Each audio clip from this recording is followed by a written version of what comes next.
next, as we mentioned, is the deorbit burn. This is the last time that the forward Dracos, which are the 4 thrusters located on the top of the vehicle, will ignite. The deorbit burn will place Dragon on a precise trajectory to return to the splashdown zone off the coast of California and last approximately 18 minutes. Yeah, so we have a pretty packed day today, Jesse. Yes. I think other than launch, coming home, crew coming home, it's an incredibly dynamic day. Yes. And that's what we're preparing for today, right? Yeah, exactly. We do have some expected times for each one of these events, but as always, some of the times may move by a few minutes. We do expect the deorbit burn to last about 18 minutes, but it could last as long as 24 minutes if needed for this mission. But as those events happen, we will continue to call them out. Exactly right. And on a dynamic day like today, right, as they say, slow is smooth and smooth is fast. So we're going to have a lot to cover today.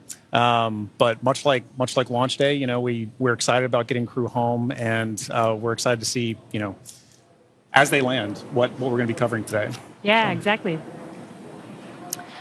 We are just about 3 minutes from the expected start of the deorbit burn, and if you look at the bottom middle of your screen, we have a new clock that will be following along with Dragon as it makes its way down to Splashdown, so you can follow along with the timelines for today's mission. Which is pretty exciting, because we know this is an overnight mission for us on the Pacific Coast, right? So it's going to be a little hard to see visuals sometimes because it'll be dark outside. Yeah. But understanding when crew's coming home is going to be very important also for the crews on the ground that are going to be working to retrieve them, and we'll be covering that a bit more later as well.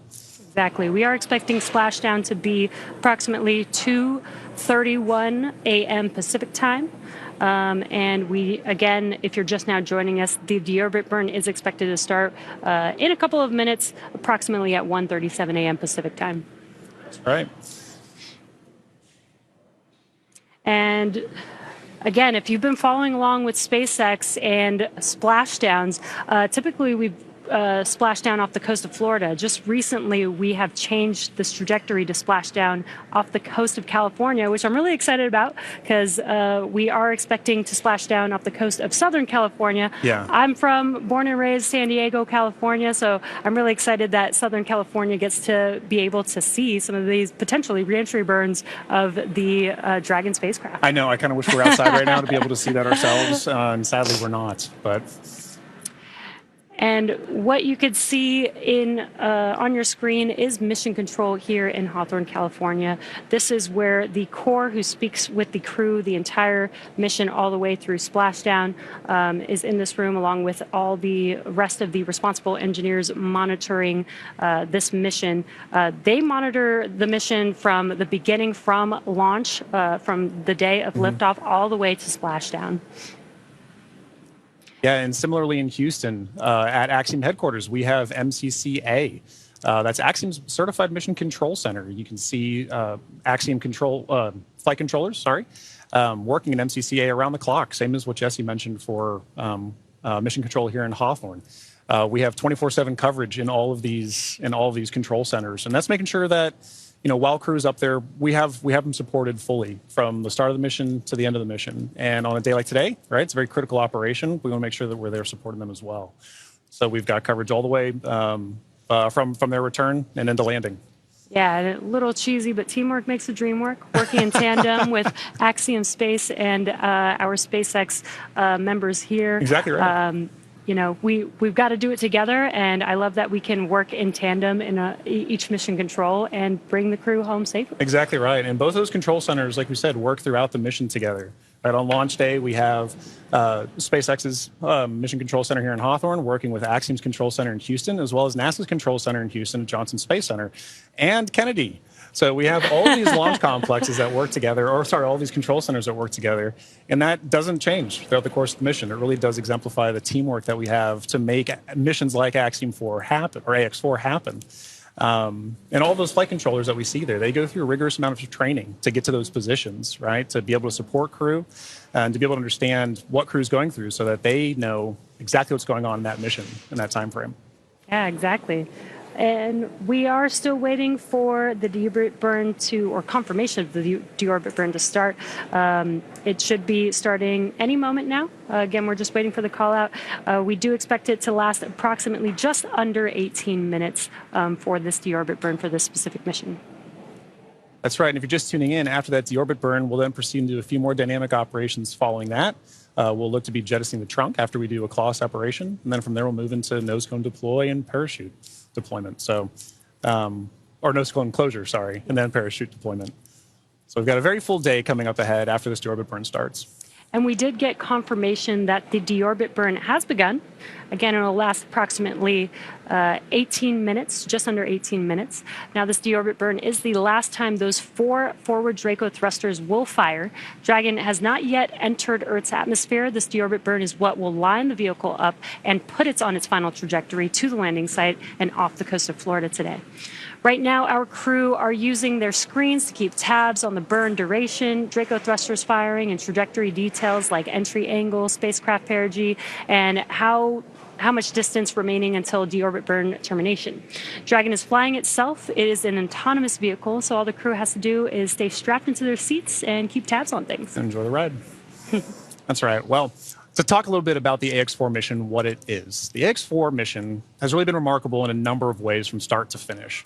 And each of these missions, like we talked about, demonstrate the amount of teamwork that we work on. But they're also iterations on the process of flying to and living on station. And each of these provide more opportunities to understand how we live and work together in low Earth orbit. And this crew has certainly done just that. Yeah, let's take a moment to properly meet and introduce the crew. Yeah. Our mission commander is Peggy Whitson of the United States. And we actually don't have enough time to cover her entire resume because it is incredible. But to give a few highlights, Peggy earned degrees in biology, chemistry, and biochemistry. She was the first female commander of the International Space Station. She has spent over 695 total days in space, during which she logged 60 hours across 10 spacewalks. She is a 2-time commander for Axiom Space, having previously served aboard AX2, and she was just inducted as a member of the 2025 Astronaut Hall of Fame class. And congratulations, Peggy. Pretty incredible. And up next is mission pilot Shubhanshu Shukla of India, whose call sign as test pilot is Shooks. Shooks represents the Indian Space Research Organization, or ISRO. And he's also an astronaut designate of India's inaugural human spaceflight effort, Gaganyaan, an Indian-built rocket and spacecraft. He was commissioned into the Indian Air Force Fighter Wing in 2006. He then achieved the rank of Group Captain in 2024 and has over 2,000 hours of flight experience aboard aircraft, including the Sukhoi 30 MKI, MiG-29, Jaguar, Hawk, and Antonov On-32. Pretty impressive resume. And our third crew member is mission specialist Sławomir Uznański-Wiśniewski of Poland. He is representing the European Space Agency as a project astronaut coming from the reserve class of 2022, much like Marcus Wand, who served as a mission specialist on AX3. A scientist by trade, Sławomir has earned his master's degree of science with honors from Łódź University of Technology in 2008, Master of Science from Université de Nantes, and a graduate engineering diploma from Polytech Nantes in the same year. He also spent 2 years as the engineer in charge of the world-famous Large Hadron Collider in Switzerland beginning in 2018. And rounding out this crew, mission specialist Tibor Kapu of Hungary represents the Hungarian to Orbit Astronaut Program, also known as HUNOR. The program aims to send Hungarian astronauts to the International Space Station for scientific research and technological development, as well as to inspire young people. He graduated from the Budapest University of Technology and Economics, earning a degree in mechanical engineering, followed by a master's degree specializing in polymer technologies. In 2023, Tibor emerged as one of 4 Hungarians selected from a pool of 247 candidates for the HUNOR astronaut program. He has invested a notable amount of time in his career focused on space radiation protection while awaiting his acceptance to HUNOR. What an incredible crew. Together, they are the crew of AX4, Axiom Space's 4th private astronaut mission to the International Space Station. This mission represents the return of spaceflight for 3 nations, but it also highlights the growing opportunities for nations and entities around the world to conduct meaningful work in low Earth orbit.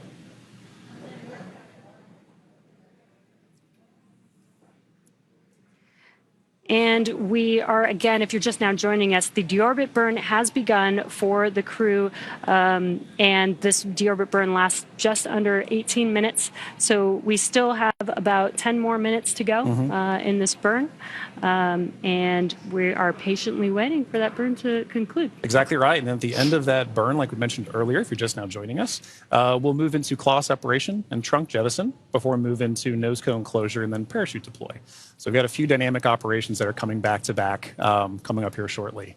But, you know, Jesse, we were talking a little bit about that crew. I had the pleasure of meeting them a little bit before the mission. And you can really tell that this crew has taken it upon themselves to really make sure that a priority of this mission is outreach.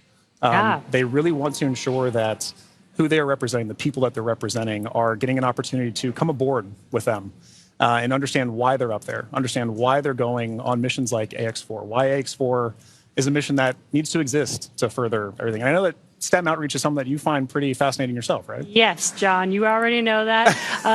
I love outreach. I think it's super important. There's so much technology emerging and growing and advancing, and I think it's super important for the young people to get interested in it while they're young, so they can further explore that interest when they do get older and when they can, go to school or go into a professional field. So I think it's great that this crew specifically did multiple outreach events during this mission. Over 20, I think you said, right? Yeah, and it's one of those things, too, where for a lot of times, this may be these kids' first times getting to understand, like, what goes on the International Space Station? What kind of things can we research in space? You know, I know one thing that kind of resonated with me is, you know, when I got to meet Suave, as he's known by some, especially the crew. Appropriately. His background in microelectronics, right? He's carrying that on his research here today to understand how does space radiation, which is a huge problem to solve, right, for long-term, long-duration spaceflight missions. How are we going to solve the problem of space radiation? And not just for humans, but for electronics. And so for this particular mission, they were, and we'll cover a little bit of this later too, but they were flying some experiments to assess, like, how can we better protect these in orbit? So I think Suave, Tibor, their backgrounds really help kids understand, how can I tie my research to the practicalities and understanding of how do we live and work in space? Yeah. And honestly, this is what we do all of this for. This is what Axiom 4 is for, and other missions have been for, is to do that research. I think a lot of people don't realize astronauts are scientists. They are. They are. Doing a lot of experiments. Exactly. First and foremost, the reason we're up there is to understand, how are we going to keep doing this? How can we keep doing this? So every mission that we work together, we learn from each other. Every mission that this crew goes on, from AX1 up through AX4 now, we all build on the last mission before it. We've been doing it for years. We're going to continue to be doing this as well. So it's really exciting to see them put that emphasis on not just the research, but also the outreach to get the next generation of people to do the next missions. Yeah, I love it. If you're just now joining us, again, there is a clock in the middle of your screen where you can follow along with the timeline of the mission all the way towards Splashdown today. And also in the bottom right-hand corner of your screen, there's a little graphic showing Dragon and its thrusters firing. So while we are not showing some live views at this moment, you can kind of see which thrusters are firing, and there's a lot going on. So Dragon is very active right now, but love this new graphic that we have. Really cool to be able to kind of see. You might not be able to always see it live, and when we do see it live, I love you can actually see the little bursts of thrust. But in case we don't have any live views, you guys can follow along with that graphic in the bottom right corner. And speaking of live views, excellent timing. Inside of Dragon, with our commander and pilot there. That is at the front of your screen is Commander Peggy Whitson. And if you're looking right past Peggy Whitson as well, you can see our pilot Shubhanshu Shukla interacting with Dragon's controls there right now. But as you mentioned, Jesse, Dragon is a fully autonomous vehicle on this way home. So kind of tying back to one of the things you mentioned earlier, being able to see the thrusters firing like that really highlights a good point. When we don't have direct camera feeds like what we just saw, we still get vehicle insight. We still get spacecraft insight. When we talked earlier about what the mission control centers are for, that allows us to get telemetry to that vehicle for ground crews to understand what is the vehicle doing, and allows us to share it with everybody here to get insights of the mission. Yeah, very cool. And it is, I love these live views. Yeah. But it's really hard to believe that it's been 5 years since Dragon radically changed how humanity gets to space. After the space shuttle program ended in 2011, NASA astronauts primarily used the Russian Soyuz spacecraft to travel to and from the International Space Station. From 2011 to 2020, the Soyuz was the only human-capable launch vehicle available, and in December of 2010, Dragon became the first commercially built and operated spacecraft to be recovered successfully from orbit. And that mission, known as COTS-1, was the first demonstration flight for NASA's Commercial Orbital Transportation Services, or COTS program. And the purpose of COTS was to develop and demonstrate commercial sources for cargo resupply of the International Space Station. Now, fun fact, the Dragon that flew on this historic mission is currently actually hanging behind John and I in front of SpaceX Mission Control Hawthorne. And just 10 years later, in May of 2020, Demo 2 launched astronauts from U.S. soil for the first time in nearly a decade. Demo 2 was Dragon's first human spaceflight mission. The spacecraft, named Endeavour, carried NASA astronauts Doug Hurley and Bob Behnken to the International Space Station in the first orbital human spaceflight launch from the United States since the final space shuttle mission in 2011, and the first ever operated by a commercial provider. And I remember that day very well. Yeah. One of the most exciting missions, probably my favorite mission of all time, really. Yeah, and another fun fact about Endeavour too, that was the first mission for AX-1. Oh, That was the Dragon they flew on AX-1. Exactly. And this is a really cool view. I mentioned the graphic in the bottom right-hand corner, but you could actually see a similar graphic for the crew on board on their displays there. Exactly right. I mean, for crew situational awareness, it's incredibly important to, even though you may not be commanding the vehicle yourself, even though it may be an autonomous flyer, having the insight to your vehicle systems is incredibly important for all crew members, let alone the pilot and the commander. So our commander, Peggy Whitson, and our pilot, Shubhanshu Shukla, are maintaining close situational awareness on the vehicle systems there, like we saw a minute ago, being able to watch thruster firings, understand where they are kind of on their mission home. Yeah, and they are sitting inside of Dragon. They're strapped into their seats, so they can't really see what's going on the outside, but they can hear the sound of the thrusters firing. It may sound a little bit different to them than here on Earth, but it also helps them, as they're monitoring, helps them understand what's happening, what those sounds mean. So again, that they have the full awareness of everything that's happening with the spacecraft. Exactly. Now, alongside the NASA missions, Dragon has also flown several private missions to orbit. In September of 2021, on the Inspiration 4 mission, Dragon became the first private spacecraft to take an all-civilian crew to orbit. And the following year, Dragon flew Axiom Mission 1, the first all-private astronaut mission to the International Space Station in collaboration with Axiom Space. Now, the first of now 4 flights together with Axiom Space to take commercial crews from around the world to the International Space Station. In September of 2024, the Polaris Dawn mission delivered the first commercial spacewalk. And most recently in March, Dragon supported the From-2 and NASA Crew 10 missions. AX-4 is Dragon's second human spaceflight mission to splashdown off the coast of California after From-2 returned Dragon recovery operations to the West Coast just this past April. And from that first crew mission in May of 2020 to Axiom 4 today, Dragon has supported 18 human spaceflight missions and flown 70 crew members representing 20 countries. Overall, Dragon has flown 53 missions, carrying over 300,000 pounds of cargo to space. In the history of human spaceflight, fewer than 700 people have ever been to orbit. At SpaceX, we want to help create a future where not just hundreds of people, but thousands and ultimately millions of people can travel off Earth to live and work in space and on other planets. Yeah, you know, Jesse, you mentioned basically all that lineage of the Dragon spacecraft, and it's sometimes easy to get lost in the numbers. But it really does highlight how we've built, same as what we were talking earlier for building on missions, right? We built to get where we are as a space industry with the Dragon flying, and it's allowed us to provide missions like AX1 up through AX4 together, like you mentioned, but collaboratively. And each of us, it allows each of us to play a role in these missions supporting. And so I always really love the teamwork aspect of this commercial spaceflight endeavor, and I think what you just mentioned there really highlights that. Yeah, and just the exponential growth. It's only been 5 years since SpaceX has been a part of this in history, and it's really cool to see how much we've been able to do. Exactly. And we are about 30 seconds or so away from the expected ending of the deorbit burn, so we should be potentially hearing that call out, but if we don't hear the call out on the nets, we will confirm when that deorbit burn is complete.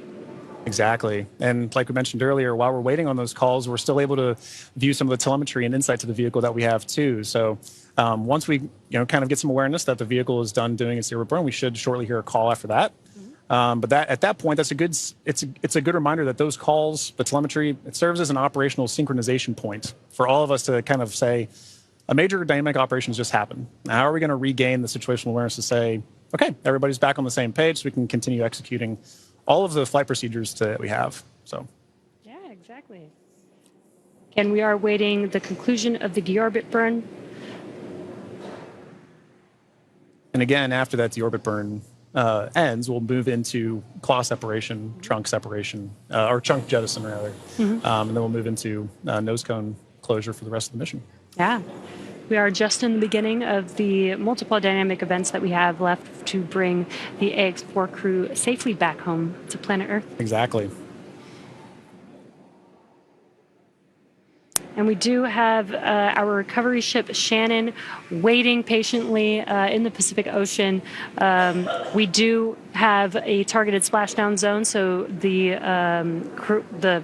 crew aboard the recovery vessel is there waiting, and once they splash down into the water, we'll send a couple fast boats, and then the recovery ship vessel Shannon will meet the crew, lift the Dragon spacecraft on board to the ship, help the crew get out of Dragon, and then they'll eventually do some medical checks, make sure that they're all good. Exactly right. Board a helicopter and take them back to land. Exactly right. I mean, like that is still a part of the very dynamic operations, and SpaceX and Axiom are both providing crew on the ground to provide in that work. So we have the retrieval of the crew and our Axiom. Dragon, SpaceX, deorbit burn complete and performance nominal. Trunk separation initiated.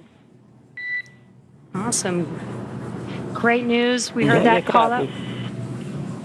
We heard that call out that the deorbit burn has completed, which is great news. We're moving on to the next events. So at the moment, Dragon is doing a couple of things autonomously. It's isolating the thermal control system fluid loops from the radiator. This system is what will help keep the internal temperature of Dragon temperate for our crew during reentry, as it does heat up a little bit on the outside of the vehicle.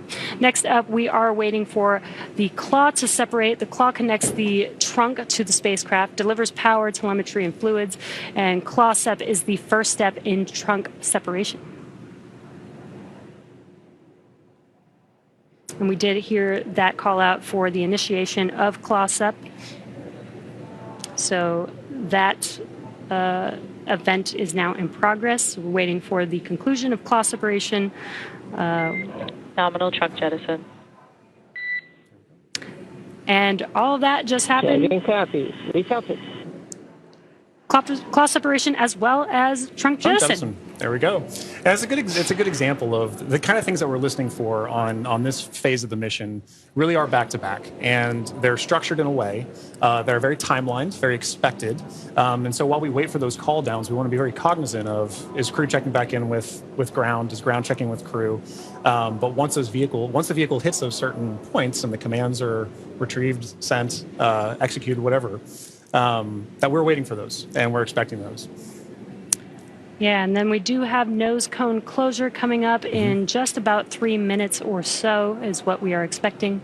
And in the background, Dragon is currently inhibiting those forward bulkhead Draco thrusters that we just used to complete the deorbit burn, ensuring it's safe to latch the nose cone shut for reentry. Also, the vehicle has initiated the nitrox suit purge. This will help keep the crew cool and comfortable during reentry, and which again is coming up in a few minutes, that nose cone closure in just about a couple minutes. Now at this point, the nose cone is preparing for closure. That's right. Yeah. And now, for those of you just joining us, we are, as Jess just mentioned, we are in the phase of flight where we've now gotten good confirmation that the claw has separated, that that the claw has retracted, and that the trunk has been jettisoned. And we're waiting for that nose cone to close. And a minute ago, we had good visuals inside the vehicle showing our commander, Peggy Whitson, and our pilot, Shubhanshu Shukla, engaging with those controls for the vehicle to maintain insight to understand where the vehicle is at this moment in time. And what you're seeing on your screen is a map of where Dragon is above the Earth. And again, it's making its way over, it's going to make its way over the Pacific Ocean to splash down off the coast of California. And you can actually see how close it is passing by the International Space Station there, which is pretty cool. Yeah. Again, it's amazing being able to actually maintain the kind of awareness we have on this, right? As you know, last night when we were tracking undocking, kind of understanding where Dragon is relative to station with regards to things like the keep out sphere. It can be easy on a day like Splashdown when we're not talking about from undocking from the space station, to still be able to maintain awareness of where we are relative to it. I think in our orbit is fascinating. Again, we are waiting nose cone closure. And if you've been following along SpaceX, reusability is extremely important to us. That is what nose cone closure is for. In previous Dragon designs, we used to jettison the nose cone, but being able to close the nose cone allows us to just reuse it. We actually don't necessarily need it on the re-entry, but it does protect the forward of the Dragon spacecraft during ascent, during launch, basically. That's right. Yeah, and being able to reuse that, I think, is an incredibly important aspect of what we're trying to do as we advance these missions, right? You take every mission and you learn from it, and you say, what can I do next with it? And so being able to now close your nose cone and keep the vehicle for next time is pretty important. Makes reusability and preparing for the next mission very easy. Exactly. But you're right. Now, once we're closing that nose cone, we have to make sure that there's no more Draco firings that are happening, because once those Draco firings are done, we can then safely close the nose cone and prepare it for re-entry. Again, we are waiting for nose cone closure, and it is expected to be fully closed any moment now, so we are just waiting for that confirmation.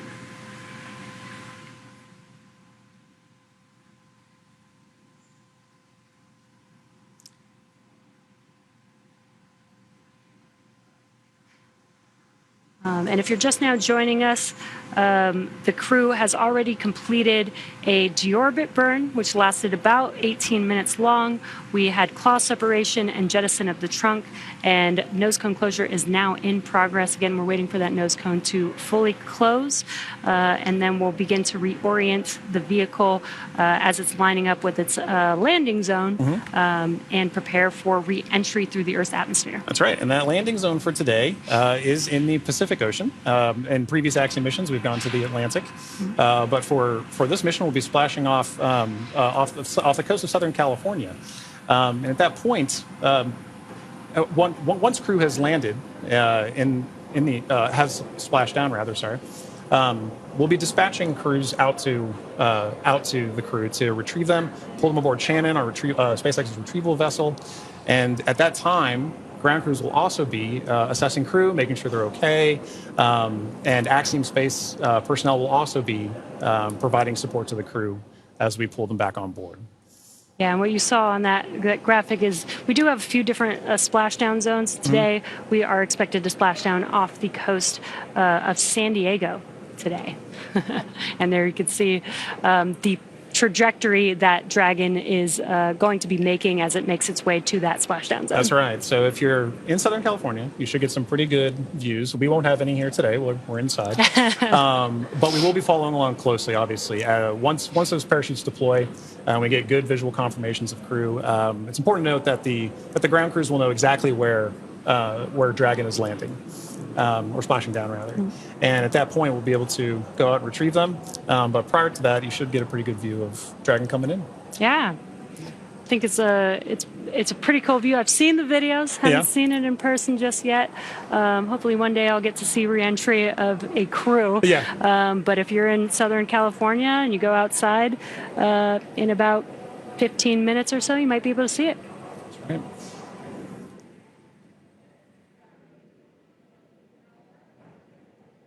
Now, we do expect that the nose cone is fully closed at this point, but just waiting for confirmation of that closure. Exactly.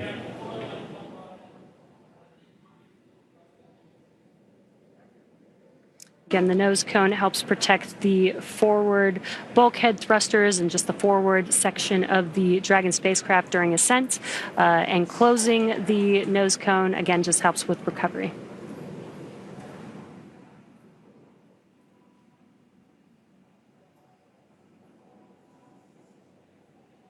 So far, we've had a pretty smooth return home. Yeah. The crew undocked from the International Space Station yesterday at 4:15 a.m. Pacific time. They spent 22 and a half hours coasting, doing a few more orbits in space before they come back down to planet Earth. And we're just under 30 minutes from them splashing down. And again, we have this new clock on your screen, in the middle of your screen, where you see that countdown to splashdown, which I love, because now you can see there's about 26 minutes before we expect them to splash down in the Pacific Ocean off the coast of San Diego today. Yeah, I think having the countdown really helps bring home that they're almost here. It is time for the AX4 mission to come to a close, but this is just the dynamic phase of the missions that's coming to a close. There's so Dragon, SpaceX, nose cone secured for entry. Dragon copy, nose cone secured.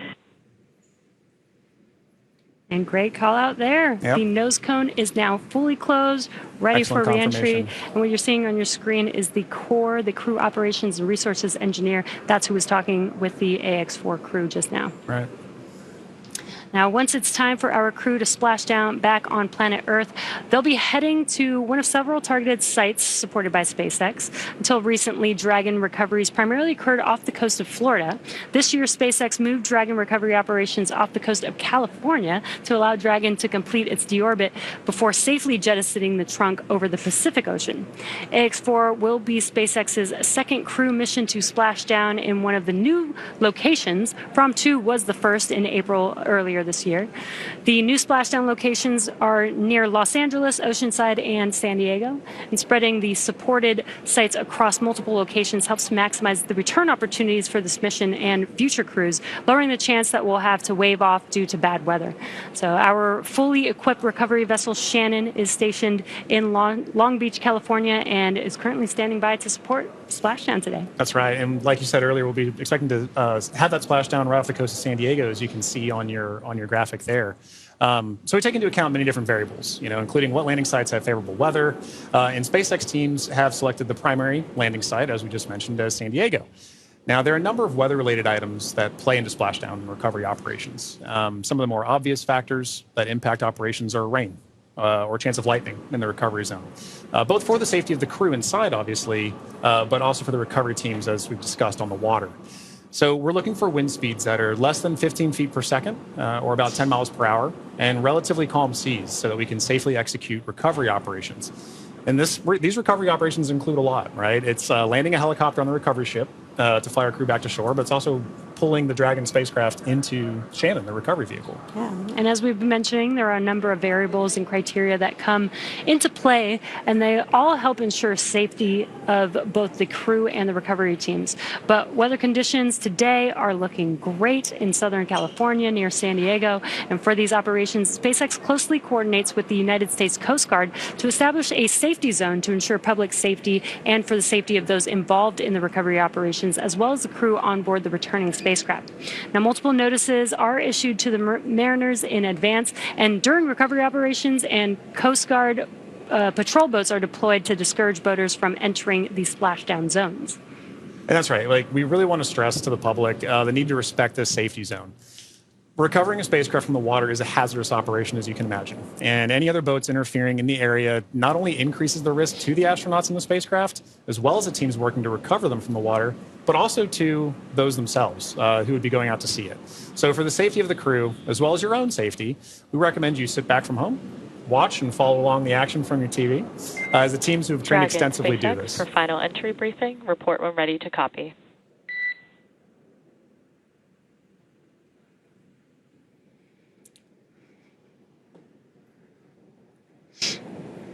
Dragon's ready to copy.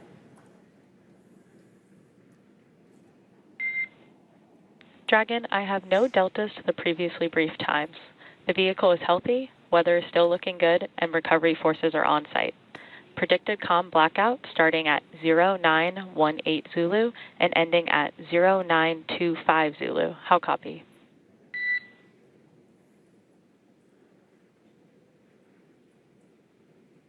No deltas to the timeline. Everything's healthy and weather looks good. 0918 to 0925 for the comm blackout. That's a good readback, Dragon. And with that, I'll be looking for you to verify that tablets are secure, visors are down, and restraints are tightened no later than 150 kilometers. Dragon copy. Welcome.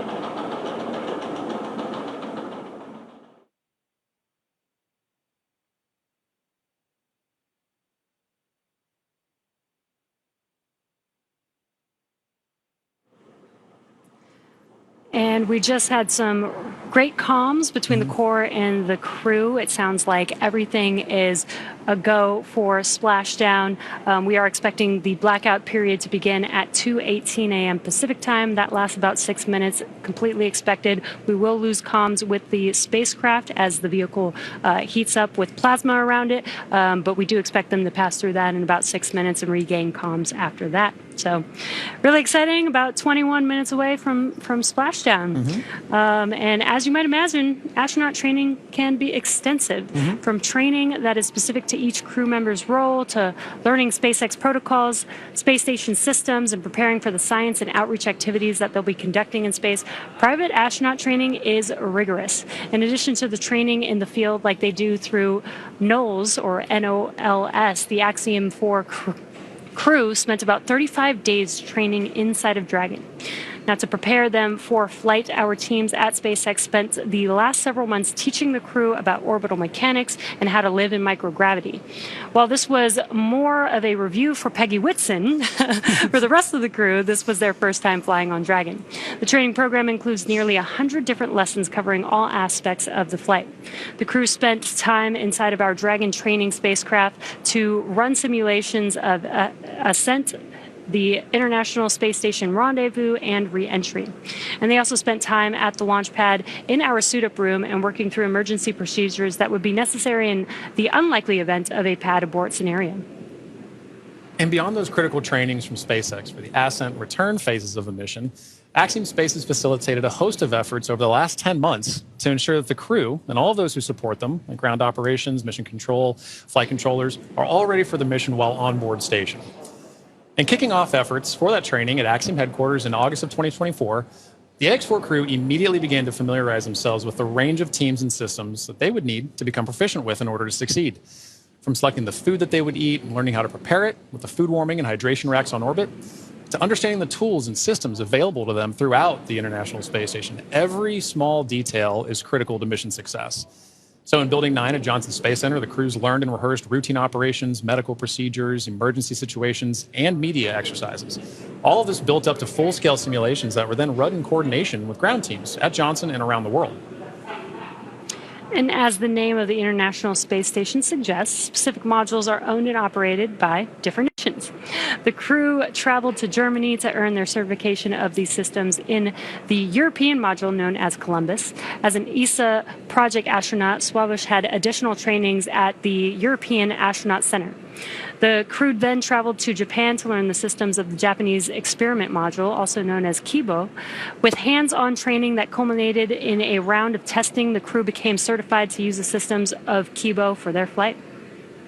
And beyond the specific requirements of each space station module, the crew also participated in a range of efforts that would bond them into a crew and ensure that they were physically and mentally prepared for any mission scenario.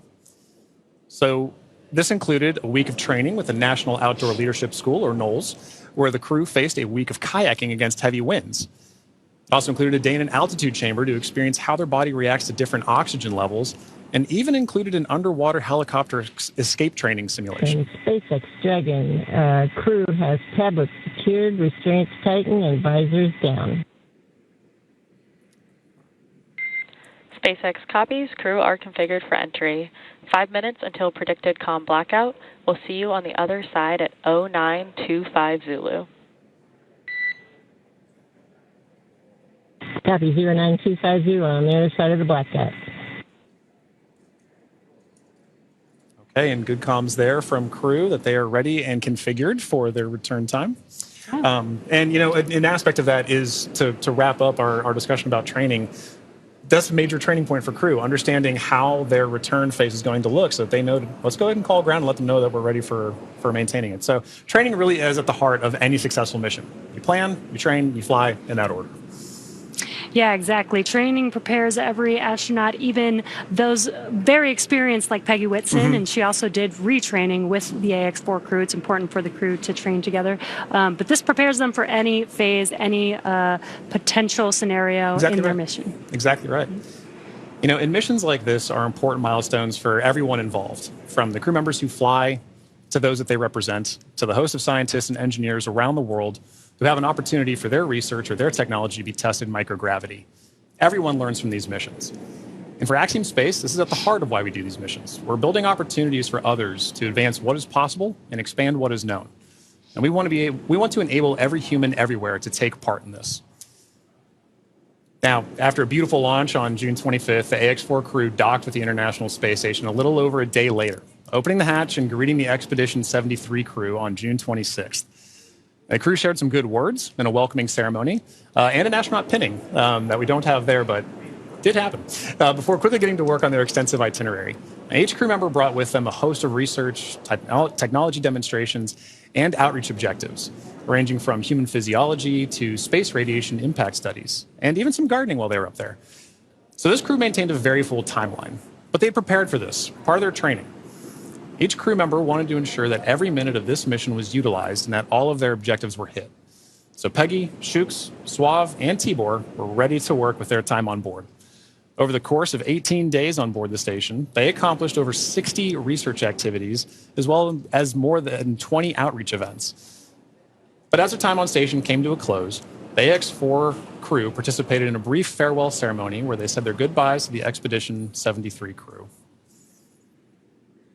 And now for more details on the incredible work performed by this crew on orbit, check out axiomspace.com to see more.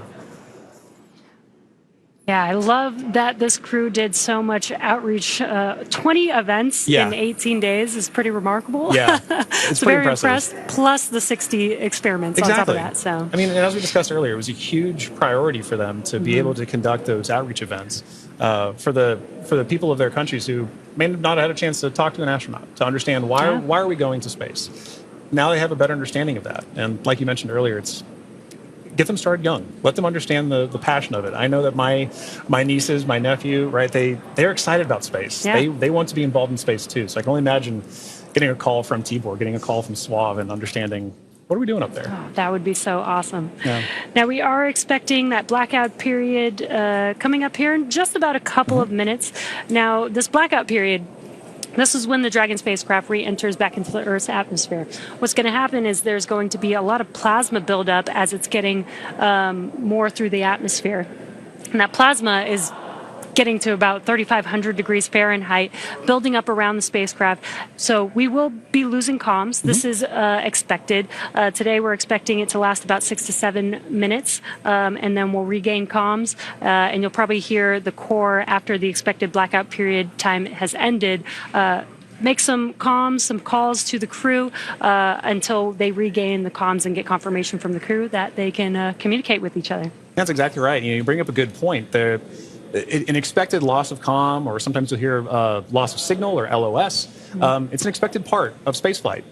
It is planned for, they are predictable, and mission operators or flight controllers work through that to understand when are we going to be able to have and maintain communications with the vehicle, communications with crew, and that can happen at any time during the space flight. So for this 5 minutes, right, based on the physics you discussed of the vehicle heating up, you know it's going to happen, and ground crews can predict for that and work around it. But it's a good reminder that we're waiting for those verbal cues, not just visual cues that we'll get. So we've been able to see some visual cues today of crew in their suits, but also be looking for visual cues later, right? Good parachute deploy. We're also listening though for good verbal cues. So we heard a minute ago, Commander Peggy Whitson was calling down saying that crew is in a good configuration for us to go into this period of no comms. Yeah, and we do expect that blackout period has probably begun at this point. That's and right. Speaking of visual cues, I've had the opportunity to talk to some of the astronauts that have flown on our Dragon spacecraft, and they've said it's kind of one of the most spectacular sights they've seen. Really? With different, they said it looks like sparks outside of the window, but with multiple different colors, multiple different looks of what that plasma heating up around the vehicle looks like. So they should be experiencing that right now. The AX-4 crew still inside of the Dragon spacecraft. Again, this blackout period will last approximately 6 to 7 minutes. And again, we won't hear any comms throughout this period until the expected blackout time is complete, and then we'll start hearing comms from the core calling out to the crew. That's right. As we begin the second half of entry, Dragon is now beginning to flush nitrox into the cabin and continuing to top off the AX-4 crew's suits with cool air. Again, this is what will allow the cabin temperature to remain comfortable while, as I mentioned, the external temperatures reach 3,500 degrees Fahrenheit. The heat shield is pointing forward, leading the spacecraft to the landing site. Dragon's primary heat shield is comprised of Pica 3.0, which stands for Phenolic Impregnated Carbon Ablator. First generation Pica was first developed by NASA for studying and sampling comets within our solar system. SpaceX then partnered with NASA to develop Pica X, which was the second generation product used on all Dragon 1 commercial resupply missions that successfully resupplied the space station on 20 missions. Pica 3.0 was developed specifically for use on Dragon as we prepared to begin flying crew with enhanced structural and thermal properties that optimized the heat shield and drove down cost and mass. The remainder of the Crew Dragon spacecraft is composed primarily of a SpaceX proprietary ablative material. It's another class of thermal protection which is lighter weight versus Pica and protects the underlying composite structure during re-entry to ensure the structural capabilities are maintained. Now, while Dragon will experience temperatures well over 3,000 degrees Fahrenheit during peak re-entry conditions, the characteristics of the TPS or thermal protection systems coupled with the ECLIS environmental control and life support system in the pressurized interior will ensure that the AX-4 crew will stay cool and comfortable during all the phases of re-entry through splashdown with all that heat surrounding them. Exactly right. Well, now, as AX-4 set a new benchmark for private astronaut missions with the most research activities executed aboard an Axiom space mission to the International Space Station to date. With over 60 experiments representing 31 countries, the mission showcased the growing global interest in leveraging low Earth orbit for scientific discovery. The research portfolio included 8 technology demonstrations, 12 life science investigations, and 27 research projects. And this research spanned a wide range of disciplines, from cancer biology to regenerative medicine to even artificial intelligence, agriculture, and materials science. And this further demonstrates how low Earth orbit is a platform for innovation. Now, many of these studies were designed to address challenges both in space and on Earth, such as improving disease modeling, enhancing food security, and developing smarter autonomous systems. Now, the scale and diversity of the AX-4 research portfolio reflect a shift toward more collaborative science on orbit together, positioning commercial astronaut missions as catalysts for advancing knowledge and solving real-world problems. You know, Jesse, I think this is one of the most important things about a mission like this, is it allows us an opportunity to understand we have a number of problems that we're trying to address on Earth, and it is a unique opportunity to be able to go to low Earth orbit and understand some of the key aspects of that kind of research. And missions like AX-4 really allow for those kind of problems to continue to have momentum behind them to be solved. The International Space Station has been tackling so many of these problems for over 2 decades now. Yeah. And that research needs to continue. It needs to keep going. I think a lot of people don't realize that some of the stuff that we have that seem very simple and common to us here on Earth actually sometimes come from the research that happens in space. Exactly right. Exactly right. One of the things we were talking about earlier is a major aspect of long duration spaceflight is the radiation impacts. And I know for me personally, I thought one of the really interesting research topics or research experiments that was being conducted on orbit for AX4 was looking at what are the different materials and properties that we can use to protect against space radiation. So during the mission, we had a great call between Peggy, Suave, and Dr. Lucy Lowe with Axiom Space to discuss exactly what it is that we're trying to protect for and understand why space radiation is so difficult to wrap. So, missions like AX4, they're all important. And we are now seeing great confirmations of the Dragon spacecraft making its return back to Earth right now. And while we are in a blackout period, this is an excellent view, seeing Dragon from the ground as it's re-entering back into Earth's atmosphere. Now, that blackout period is expected to conclude at 2:25 a.m. Pacific time, so just a couple more minutes here, and then hopefully we'll get some comms back between the core and the crew. But in the meantime, at least got some cool views of the crew almost back down here on Earth. Exactly right. And making that kind of visual confirmation is such an important part of what we're tracking today. We're tracking a lot of very dynamic operations. And so being able to see what we see on the screen there is incredibly important for mission controllers. Dragon, SpaceX, comm check.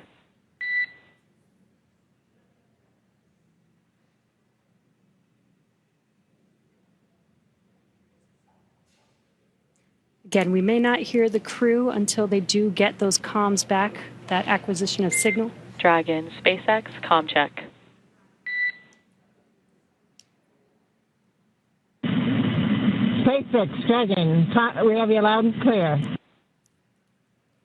Dragon, we have you the same. Expect automated chute deployment. Dragon copies, automated chute deploy. And great news, as you heard there, we got comms from the AX4 crew. That's exactly what we're waiting for, and I love that you can hear the excitement in Peggy's voice, too. Yeah. It's like she's done this before. Maybe a few times. A great live view on your screen inside of Dragon as they are re-entering the Earth's atmosphere. And we did hear confirmation that there will be the automatic drogue and parachute deployment coming up here shortly. And on your screen with that great live view. GPS converge. Expect nominal altitude for drogue chute deploy. Copy. Nominal GPS chute deploy. And we're going to hear a lot of comms back and forth throughout these last 5 minutes here as the core will be calling out their altitude as they're making their way down, as well as when the drogue parachutes deploy and the main parachutes deploy. And then as they get closer and closer to Earth, just keeping the crew updated with how close they are before splashdown so that they can expect that splashdown. Exactly right. Exactly right. Those are the things that crew that you're seeing there on the left side of your screen are following along with their onboard telemetry. And for you at home as well, you can see on your screens as well things like vehicle speed, vehicle altitude. All those are really important metrics that we're trying to understand as part of the visual confirmations, the audio communications or the verbal communications that we've gotten with crew. We're also getting vehicle communications and telemetry to all understand how we're looking as we lead up to these next 4 minutes before. And there you can see on your screen the seats are rotating for the crew. This prepares them for that splashdown, so they do brace for drogue window. They do reorient the crew depending on the dynamic events that are happening, so the crew does lean back during re-entry. Crew is braced. And then they are sitting up a little bit more upright for those drogue and main parachutes to deploy. That's right. Having them in that position helps distribute the forces correctly so that when they're experiencing that dynamic event, they're as comfortable as they can possibly be. Yeah. We're now waiting for confirmation that the Dragon's chutes have deployed, coming up here just in under a minute or so.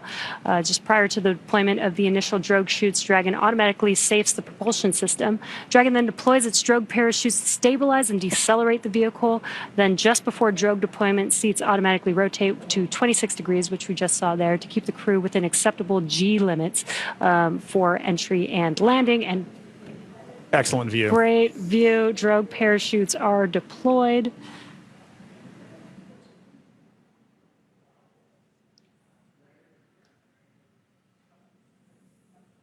View looking forward. Drogue descent rate nominal.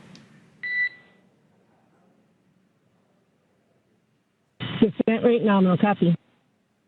Again, we're going to hear a lot of comms throughout this next 3 minutes here. This is looking forward on the Dragon spacecraft up at the chutes. Those drogue parachutes are fully deployed now, so we do expect those main parachutes to deploy here shortly.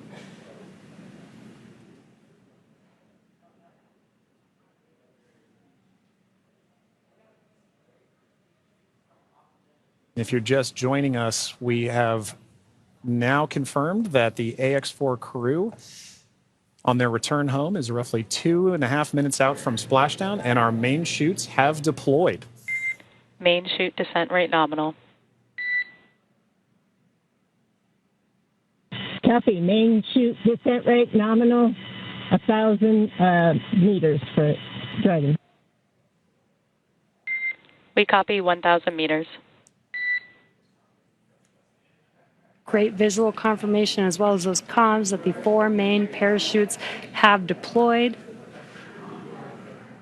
Again, we are going to be slowing down the vehicle from 350 miles per hour all the way down to just about 15, 16 miles per hour by the time that the vehicle touches down and splashes down into the ocean. Exactly right. You mentioned these beautiful visual confirmations that we're getting. An important aspect of today's specific splashdown is that it's occurring at night. SpaceX Dragon 800. Copy 800 meters.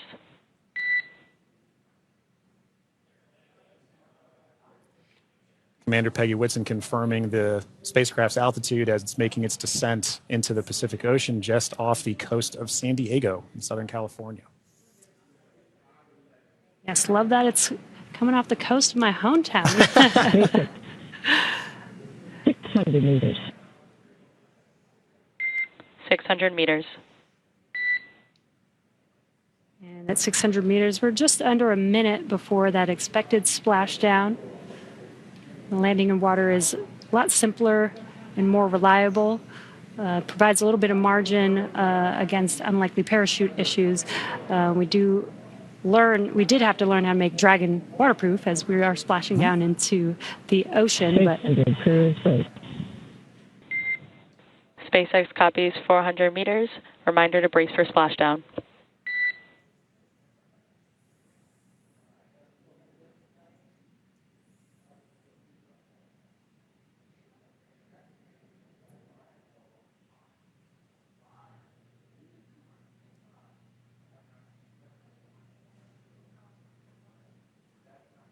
Oh, that's a pretty cool view. Yeah. That's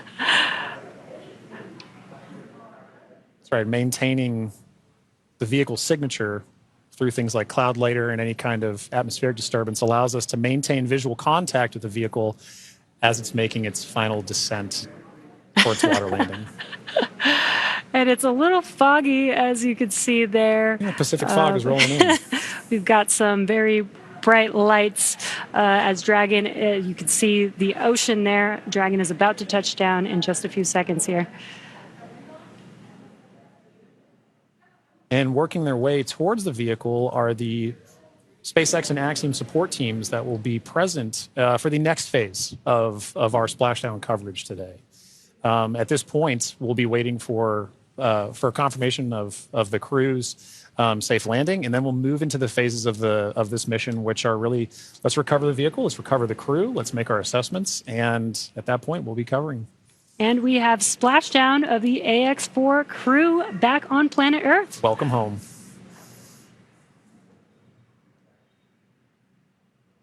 SpaceX Dragon splashdown. We are in Stable 1.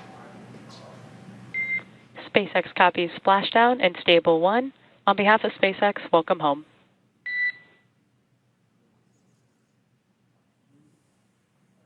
And thanks for the great ride and the safe trip. And Grace is happy to be back. We are happy to have you back home safely as well.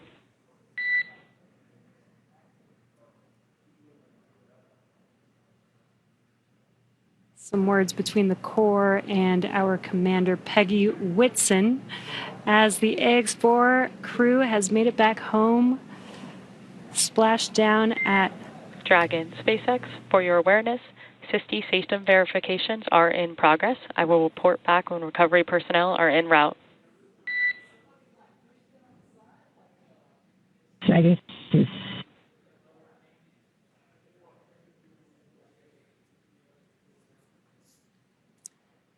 Yeah, so now you can see a couple fast boats are going to be approaching the Dragon spacecraft. They're going to start with making sure that the spacecraft is safe. They're going to do some sniff checks. They're going to pick up those main parachutes. As Dragon splashed down, the chutes were immediately cut to make sure there's no safety issues there. So we'll pick up those main parachutes up.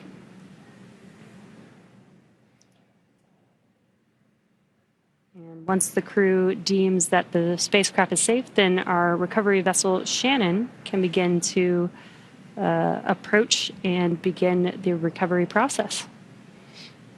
So we are now eagerly waiting on recovery of our Dragon spacecraft with the AX4 crew. Dragon has already autonomously completed several steps to save itself following splashdown. So for those of you just joining us, the return of AX4 has gone smoothly so far, and we just got great confirmation that crew has splashed down. So Dragon successfully re-entered the Earth's atmosphere, followed by deployment of its parachutes to slow the spacecraft down to a gentle 15 miles per hour. And at that point, they successfully splashed down in the Pacific Ocean at 2:31 a.m. Pacific time, off the coast of Southern California. So at this point, like you mentioned, Jesse, we are just waiting for Dragon's recovery from Shannon. Yeah, upon detection of landing, Dragon automatically releases the main parachutes to prevent wind from pulling the spacecraft. Dragon then automatically saves any pyrotechnics still present on the vehicle and may automatically perform additional minor system reconfigurations. The astronauts remain seated and in their suits at this point, but the onboard air conditioning keeps temperatures in check inside the spacecraft, and the communication systems on board remain powered so the crew can continue to communicate. And as we're watching, SpaceX has 2 fast boats in their recovery fleet, which move very quickly to get to the splashdown point. And those are being followed by Shannon, the main recovery vessel, which will move into position upwind of the spacecraft. The 2 fast boats have very specific roles here in these operations. The first fast boat makes initial contact and is focused on immediate safety inspection of the vehicle, checking for vehicle integrity and any presence of hypergolic propellant vapors. This ensures that it's safe for Shannon to approach the Dragon spacecraft. Now, once Dragon is cleared for full approach, the team begins rigging the spacecraft for water recovery by the recovery ship. The second fast boat is responsible for parachute recovery and also serves a redundant boat to the first. So we'll see a team member. We'll also see a team member on a jet ski helping to gather up the now detached parachutes that you mentioned came off. Jesse. Yeah, and it'll take a little over 10 minutes for the recovery crew to complete their safety checks.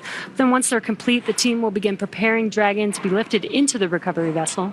As part of the preparation for this lift, one member of the recovery team will climb on top of the spacecraft so that they can attach Dragon's hoist rings and connect the lifting lines. Now, it will take us less than an hour to raise Dragon to the recovery boat and remove the crew from the spacecraft. And then after medical checkouts, the crew will return to shore by helicopter and then be flown back to Houston. That's right. And each of these next steps are entirely dependent on the status of the crew. Axiom Space's Dragon, SpaceX, we have pulled go for recovery personnel approach. Expect fast boats alongside in 1 minute. Dragon copies. We'll be waiting. And with that call from Core to Commander Peggy Whitson, you can see now the fast boat making the 2 fast boats making an approach to the Dragon that you see in the middle of your screen with that flashing green beacon. Now, as we mentioned, Axiom Space's chief medical officer is on the main recovery ship Shannon and is ready to put eyes on this crew for the first time since they departed quarantine together. And our medical teams will be with them every step of the way home.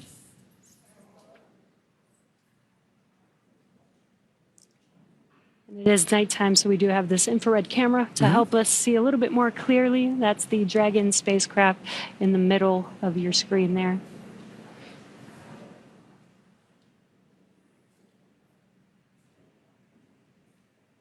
These SpaceX fast boats are now making initial contact with the Axiom 4, with the Dragon spacecraft, excuse me.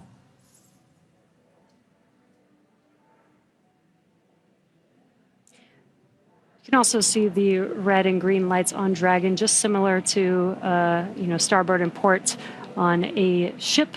We have that for nights like this where it's a little bit harder to see the orientation of the vehicle, so those red and green lights help us understand which side of the vehicle and orientation that we are approaching.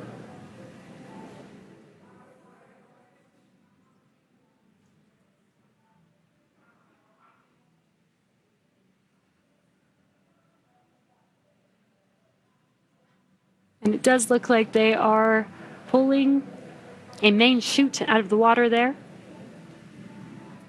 Again, those detach immediately as soon as the spacecraft splashes down. This helps prevent the wind from dragging the spacecraft after it's splashed down, and helps keep the crew safe. But we do recover those main parachutes, keep them out of the water. Exactly. And as we just discussed, each of these fast boats has a very specific role that they play. That is all part of, again, the ground operations that support the retrieval and recovery of the spacecraft, as well as the X4 crew. So all of these are part of the ground training that's required in order to pull off those operations safely and successfully. So even though we're having, splashdown at night, right, we're able to ensure that we're executing smoothly, but executing successfully.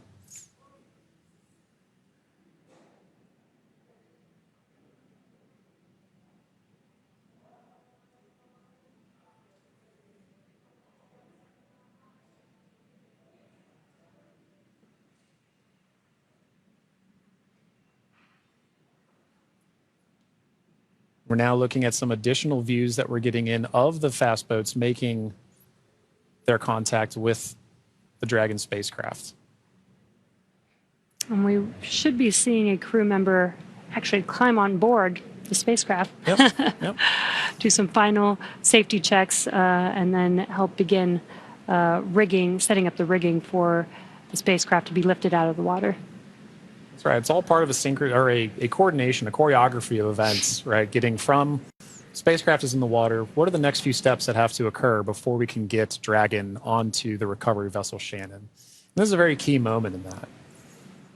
Yeah, and right now you can see them doing the sniffs, making sure that there's no hazardous gas or chemicals around the vehicle, and that it's safe for the team to actually approach and climb onto the spacecraft. And as always, the recovery crew is wearing the PPE necessary to perform these operations.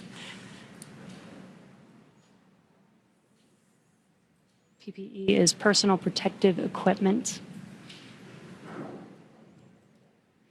And it's a good reminder that even in this phase of the mission, we're excited crew is home, but the job's not done yet. We're taking this time to make sure that we're operating smoothly, that we're operating safely, so that we ensure a safe return for the crew on board the vessel and back home to their families and teams. Yeah, we call conclusion of the mission when the crew egresses the spacecraft, and egress means to exit the spacecraft.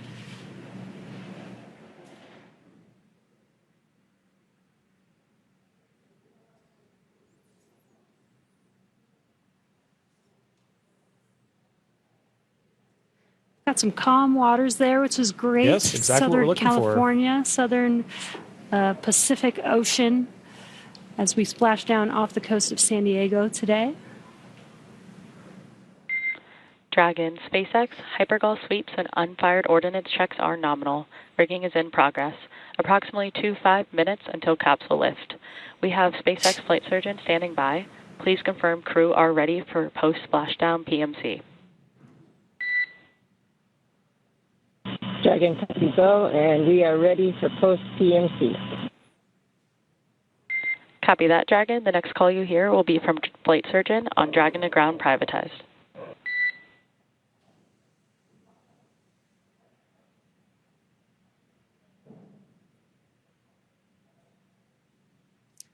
And you heard those comms. The team is going to do some medical checks. They are going to do that on a private net. And that's what those comms were, confirming that they're switching the nets that they will be communicating on. And this is just to make sure that the crew is feeling okay. Exactly right. Through all those dynamic events. Yep.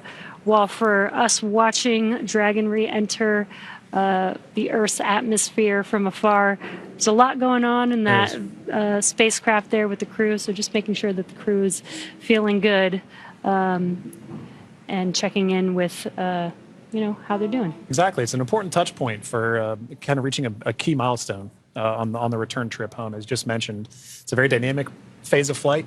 In those private medical conferences or PMCs with a SpaceX flight surgeon, really allow ground teams to be able to make an initial assessment of crew while the team is also the ground teams outside are continuing to work that rigging. They mentioned it take about 25 minutes for crew to rig and then hoist the Dragon spacecraft into the recovery vessel. So while those operations are happening, crew will also be talking with ground medical personnel just to get an understanding of, hey, how's everybody doing? How are you looking forward to it? Yeah.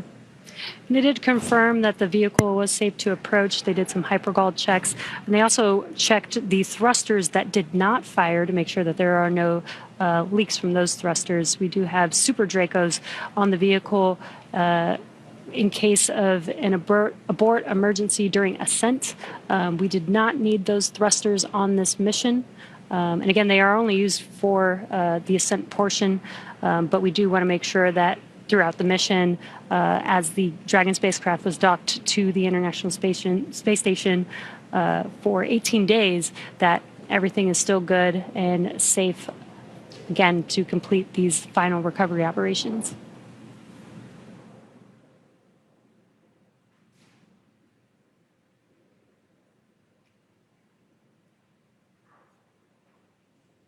And again, it's a little dark because it's very early morning, but you can see the little window on Dragon and the light. Little light inside there as the crew is patiently waiting recovery operations.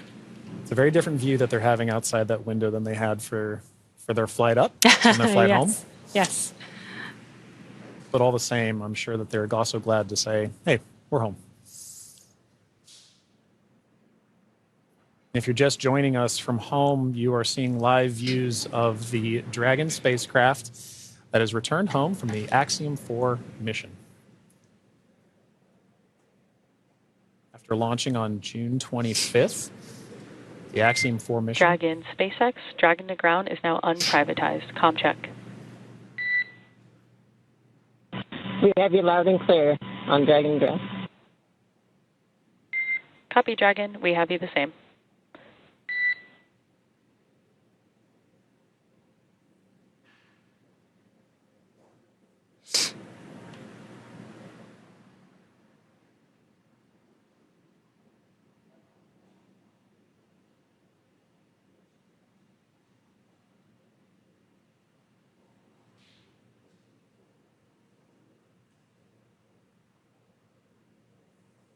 You can now see on the screen SpaceX support personnel beginning the rigging procedures to ensure that the Dragon spacecraft is rigged. SpaceX, be advised, we're going to step into transitioning the forward link. Comm will be unavailable for approximately 5 minutes. Rigging continues nominally. Dragon copies, 5 minutes. LOS.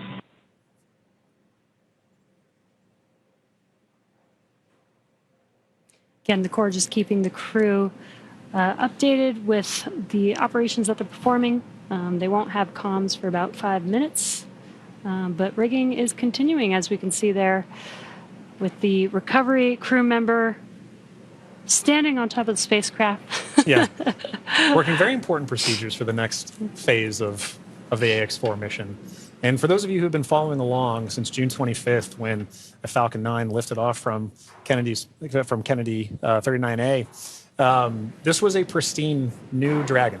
That crew had the privilege and the pleasure of naming Grace.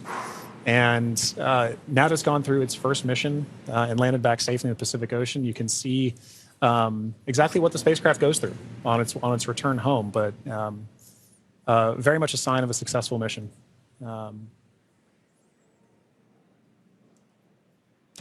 Yeah, I love the tradition that the first crew that flies in the spacecraft get to name the spacecraft. And Peggy Whitson had some great words on why they named the spacecraft Grace, which I think is amazing. And we've got a great fleet of Dragon spacecraft. And speaking of Commander Peggy Whitson, she's actually our third frequent flyer. Yeah. Our first frequent flyer was Michael Lopez Alegria from Axiom Space. Yeah. Second being Jared Isaacman when he flew on the Polaris Dawn mission. And now Peggy Whitson flying for a second time on a Dragon spacecraft. At SpaceX, we're trying to make these vehicles reusable, just like aircraft when you fly and fly over again multiple times a day. And we're getting closer and closer to that with the same crew members flying again, which is awesome. And it's important to note, right, that kind of mission-to-mission lineage, right, allows crew members like Peggy Whitson, like Michael Lopez Alegria, to better help inform the next crews that are coming with them, right? The more familiarity that you get with the vehicle, the better equipped you are on your mission. And I, as a personal Peggy super fan, I cannot imagine a more fitting astronaut to be able to give a name to a new vehicle. I love the messaging behind why they chose to name it Grace. And to your point, Jesse, about the frequent flyers, I loved that during launch we could see I don't know if it's a new tradition potentially, but we got to see some boarding passes that SpaceX provided to the AX4 crew, and because of her frequent flyer status, Peggy Whitson got a gold boarding pass, and I absolutely adore that she was able to have that distinction. Yes, just add it to her resume. Yeah, you can add it to the resume. SpaceX frequent flyer.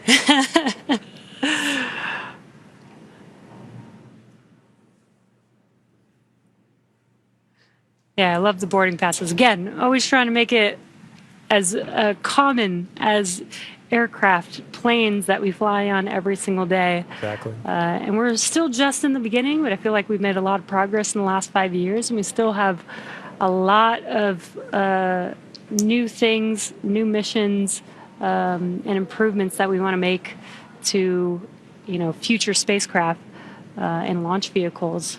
So I'm excited for the future. I really do believe that we could get to aircraft, plane, regular flight, multiple flights a day within our future. I think we can. And human spaceflight is a team sport, and it is something that you are always learning from. No matter how commonplace any of these missions get, right? There is always the amount of training that you put into it to execute that plan, train, fly mentality, and being able to perform these missions, being able to say that Peggy has flown on multiple Dragon spacecraft at this point, kind of highlight that every time she's going to still go through the same training that she did for the last mission, that all these crew members, that all of the ground support personnel are going to be ready to support missions like these from even well before a crew is on the launch pad, all the way through Splashdown, pulling them onto the recovery vessel here for the Dragon spacecraft. And you can see on your screen both the fast boat and the recovery vessel Shannon making approach to Grace, our Dragon spacecraft.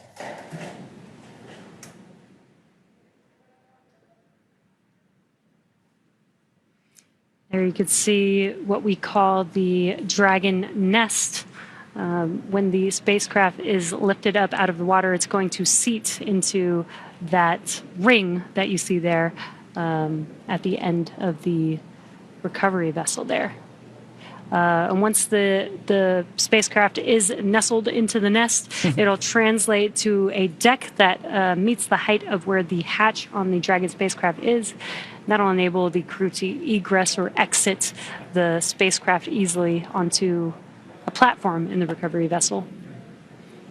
And talking about the crew, Jesse, we've mentioned this idea of this kind of understanding the aspects of spaceflight, as mentioned earlier, being able to do STEM engagement on the mission, but also being able to spend time and honestly, your crew commander being somebody like Peggy Whitson, for Shooks and Suave and Tibor to be able to take that knowledge back to their respective space agencies and to their countries is a huge step forward for what you just mentioned earlier about making sure that that human spaceflight as a team sport continues for everybody to understand what's going on, because now Shooks and Suave and Tibor have a very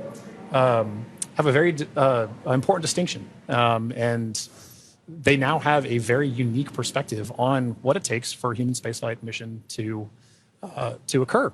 as first time astronauts, they're going to take back all that knowledge from their time on the International Space Station and be able to make huge impacts with their space agencies in their countries. Yeah, I'm sure they learned a lot from Peggy Whitson, but also the other crew members that Exactly. are currently on board the International Space Station. They got to interact with so many different people with diverse skills. Exactly. And 18 days Yeah. is quite a long time It in is. space. It is.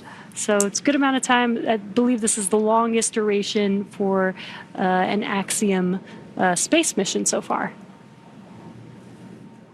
That's right. We heard a lot of those kind of sentiments shared between the AX-4 crew and the Expedition 73 crew currently on the International Space Station during their farewell ceremony, during their undocking last night. It really kind of underscored the aspect of once you're up there, once that hatch is open, it's all one team. Mm-hmm. It is. Like we keep saying, it's a team sport, but once they were in there integrating with the Expedition 73 crew, that AX-4 crew was learning so much more. And it was highlighted in everything that they were able to execute, right? We mentioned earlier over 60 research projects, over 20 STEM engagements, outreach events.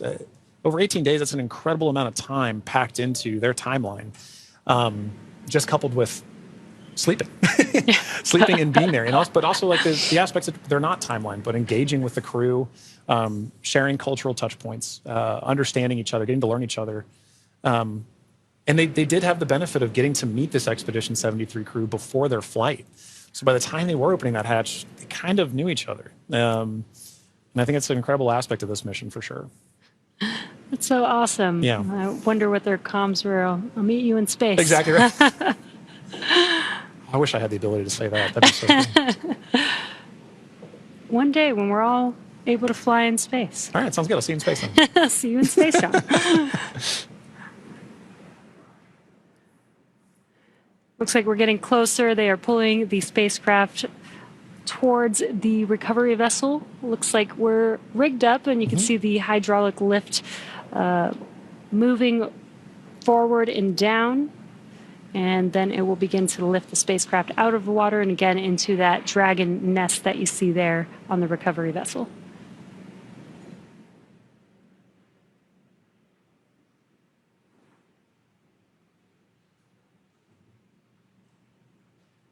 I think one of my favorite parts is the recovery crew that's on the spacecraft gets to jump into the ocean That's right. when they're done. Yeah. And it's nighttime in the Pacific, so it might be a little cold. We'll be a little chilly. But definitely a unique part of the job. Exactly right. And you can see all the support crew. There's just a fast boat on the screen that made its way off screen there, but you can see the number of support crew that's kind of going into supporting an operation like this. It may look like it's not happening very fast, but there are a lot of steps that each of these crew members are responsible for ensuring that the Dragon spacecraft is pulled into that nest safely but smoothly, and they're working towards that now. There he goes. Love that. Despite the freezing temperatures, it looks fun. And he got out of the water pretty fast, so I think you're right about that.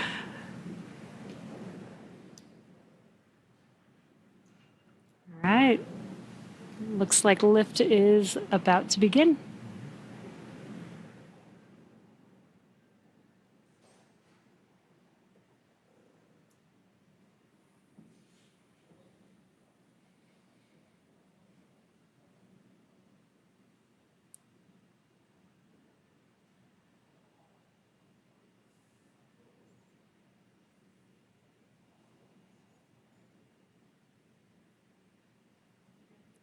Those of you just tuning in, the AX-4 crew splashed down off the coast of Southern California a little under 30 minutes ago. And we are now in the Dragon SpaceX. Rigging is complete. Stand by for capsule lift. Dragon copies. Dragon SpaceX. Capsule lift in progress. Brace. All right, good verbal confirmations there and visual confirmations that we're getting a successful lift. Dragon copies. And again, those comms, crew can't see what's happening outside Right. of the spacecraft, so letting the crew know what's happening so they understand, the vehicle moving, Exactly. what those different feelings are with the spacecraft moving around. Trying to give crew some level of situational awareness of where they are and where they're going next. So Dragon will remain in the nest during the crew extraction and for the journey back into port. The spacecraft is currently was just lifted, as you saw, and set on the nest. And from here, it'll be centered and oriented. And then from there, Dragon will be translated into the hangar underneath the helipad aboard the ship so that we can then open the hatch. And once open, a SpaceX medical doctor will be the first one in to check on the crew to see if they are ready to egress out of the vehicle. And as we noted earlier, Axiom medical teams are also on the recovery vessel working in tandem with SpaceX staff to assess and assist the crew. The astronauts will egress, or what we call exit, from Dragon's side hatch, pending spacecraft orientation in the water. Before opening the hatch, the spacecraft's cabin pressure must be equalized with the outside environment. Now, once the hatch is opened, that will be the Axiom 4 crew's first breath of fresh air since boarding Falcon 9 at the start of their mission on June 25th.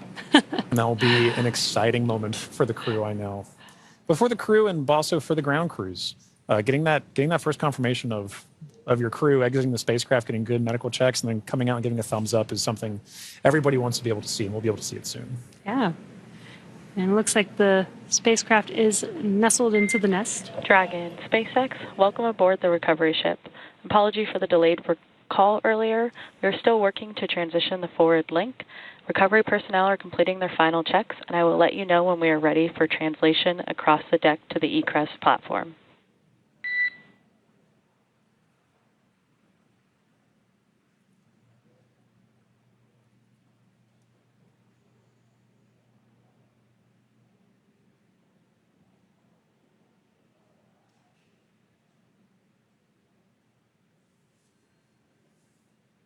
Now, they are de-rigging the spacecraft, but they're also doing some final sniff or leak checks and then covering the thruster locations prior to opening that hatch. Let's just make sure that the vehicle is more than safe for the crew members to exit the vehicle.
Again, if you're just now joining us, the Dragon spacecraft has been lifted onto the recovery vessel Shannon.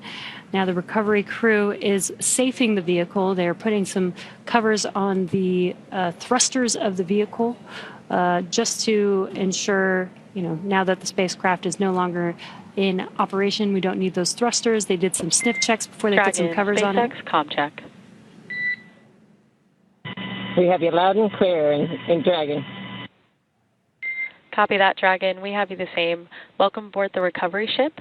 We are working to troubleshoot the forward link transition. Stand by for translation across the deck. I'll let you know when we're ready for that. Okay, copy.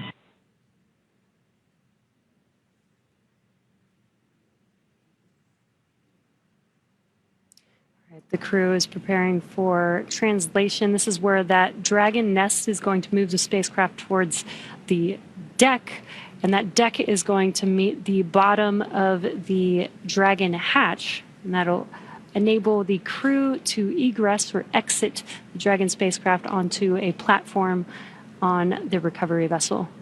And again, the recovery crew looks like they may have finished safing the vehicle in preparation for that translation. As you mentioned, Jesse, that hatch that you see right in the center of the spacecraft, when we see crew egress from that, SpaceX medical personnel will be there to assess crew and assist them along with other ground support crew out of the spacecraft. And at that point, that'll be our first time being able to see the AX-4 crew since their liftoff to the International Space Station on June 25th.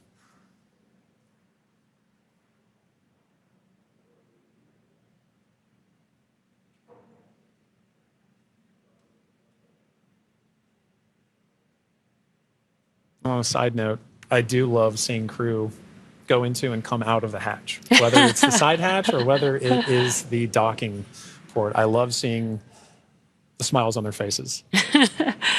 Yeah, it's going to be exciting for them once we open this Dragon side hatch.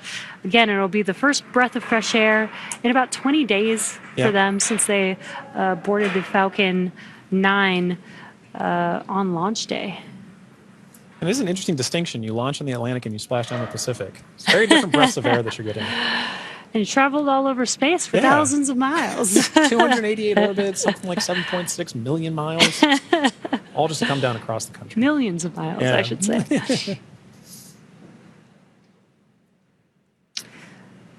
It's definitely a great passport to have. It is. Maybe that could be the next memento that that we can provide crew before they lift off as a passport that they can see. I think the locations would be orbits. That'd be really cool. Outside of Earth. Yeah. Earth orbits, low Earth orbit.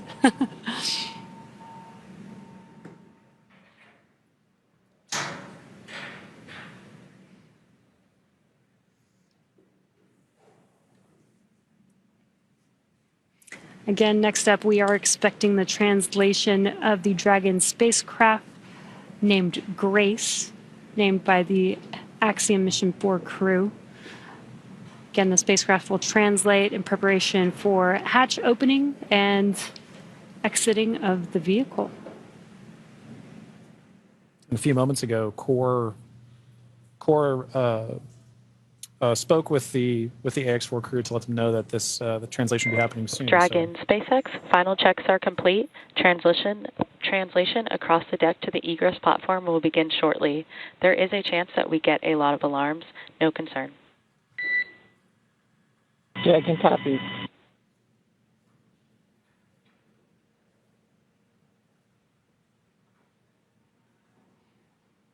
And we have movement. Translation is beginning.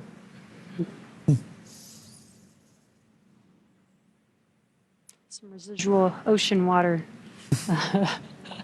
flashing down, and then we are washing down the hatch area. Again, just preparing for the vehicle's side hatch to be opened.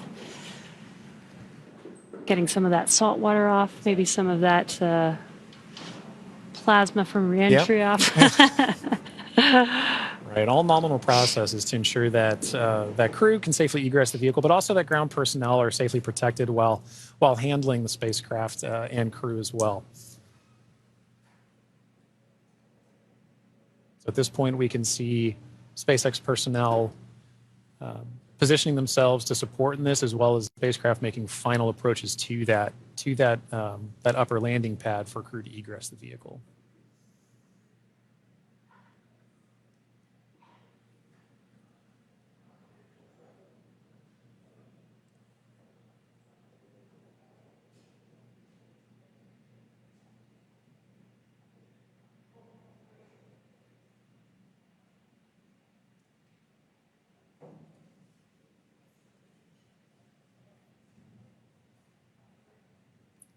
After that freshwater washdown of the hatch area, we're seeing some final wipe downs as well.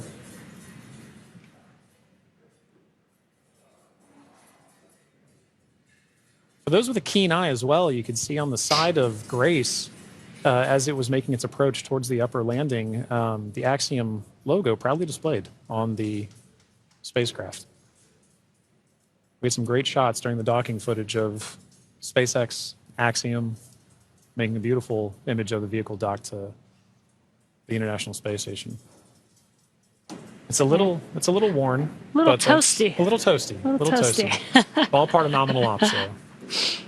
3,500 degrees Fahrenheit That'll will do that.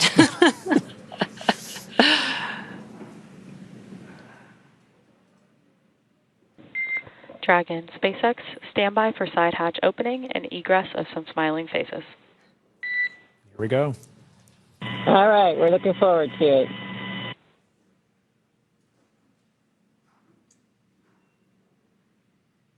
They are just about to open that side hatch. And again, first person that'll greet the crew will be the medical officer.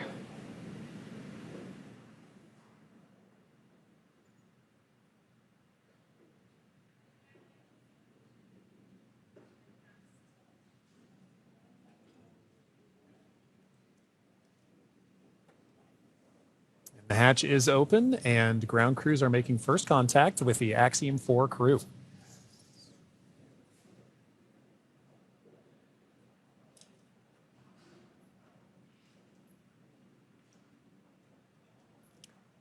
And you see that square looking tool, that's just a protector for the hatch seal for while the crew egresses. This is a reusable vehicle, so we are protecting both the crew as well as the spacecraft, making sure there's no damage that happens and that the crew doesn't bump their head on anything on the spacecraft.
Looks like we're getting, the crew's getting some first photos. Yeah. That's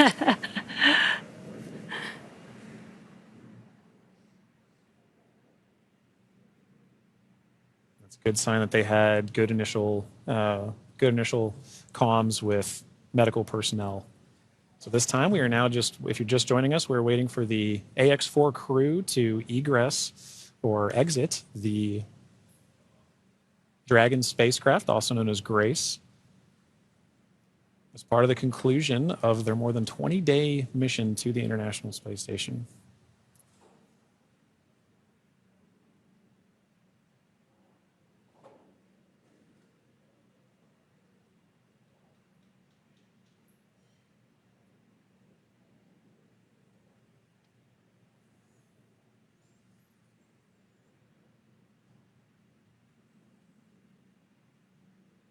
You can see the crew is handing some of their cargo. That looks like their tablets that they use throughout their mission.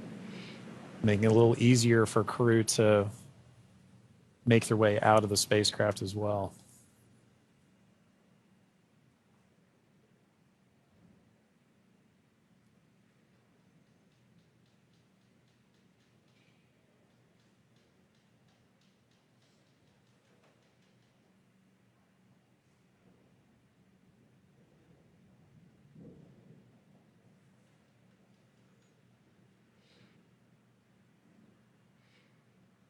Looks like they just removed the footrests.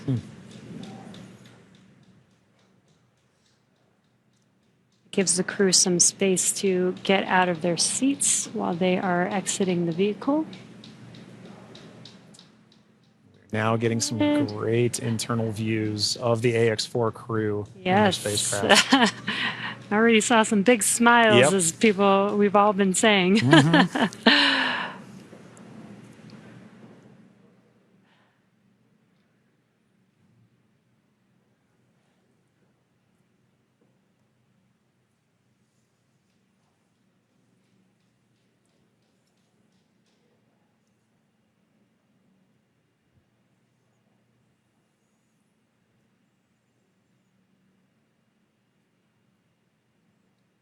As we wait for the AX4 crew to egress the vehicle, you can see ground crew is still putting in aspects of I'm not going to call it rigging, but hardware to help the crew get out of the spacecraft more easily. Reminder that they've been in microgravity for a little over 20 days, and occasionally your first few steps back on Earth can be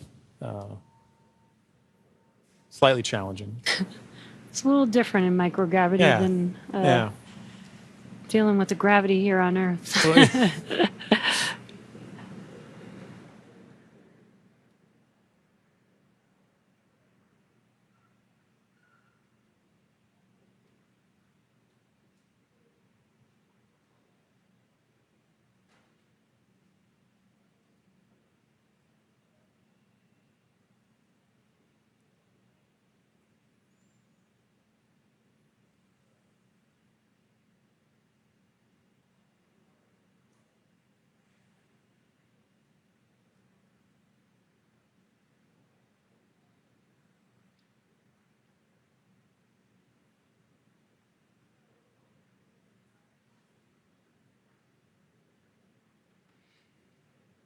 Just now joining us, we are waiting for the AX4 crew to exit the Dragon spacecraft Grace.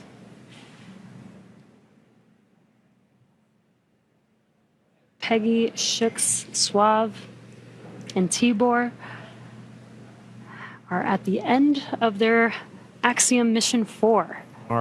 After 20 days in space, 18 on board the International Space Station. 18 days.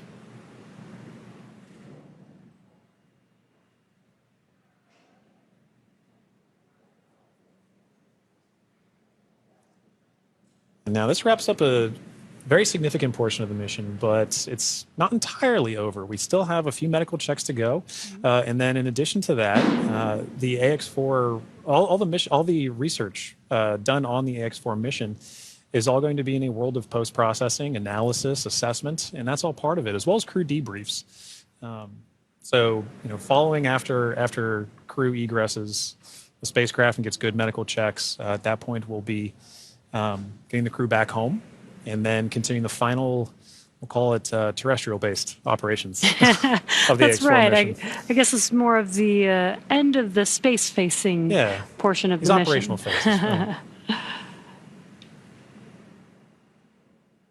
We're still going to take our time to get there. You can see ground crews are still working with the crew members in hardware inside. They've established some ground support equipment to help in the aid of the AX4 crew getting out of the spacecraft.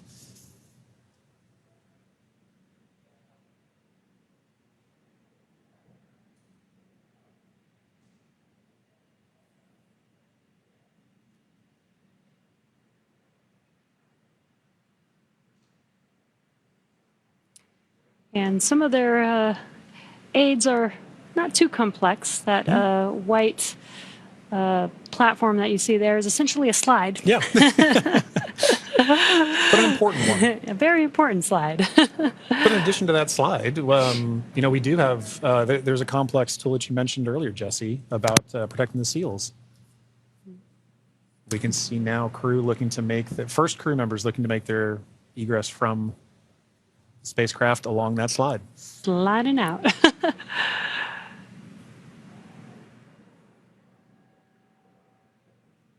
And there she is. We see Commander Peggy Whitson, all smiles, exiting the spacecraft Grace. That is a beautiful sight. Peggy Whitson, the AX4 commander, is home, having logged 695 days in space on 5 flights.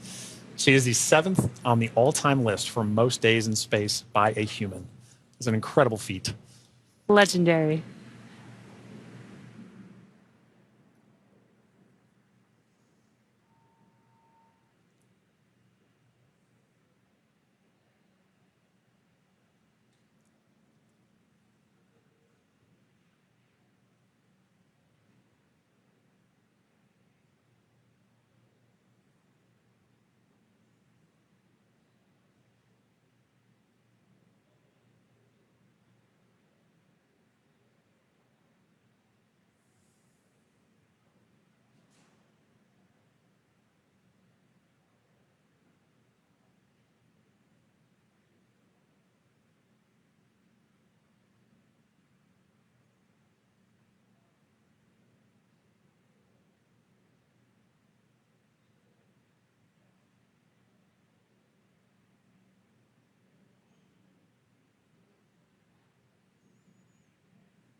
So far, we've had Commander Peggy Whitson exit the Dragon spacecraft. We are waiting for the remaining 3 crew members of the AX4 crew.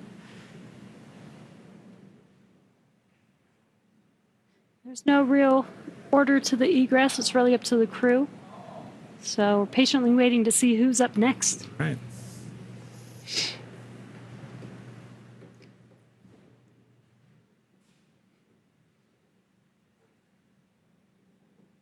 If Peggy is in the indication, which I think she is for this particular crew, we'll see another big smile coming out of the Dragon spacecraft in a moment.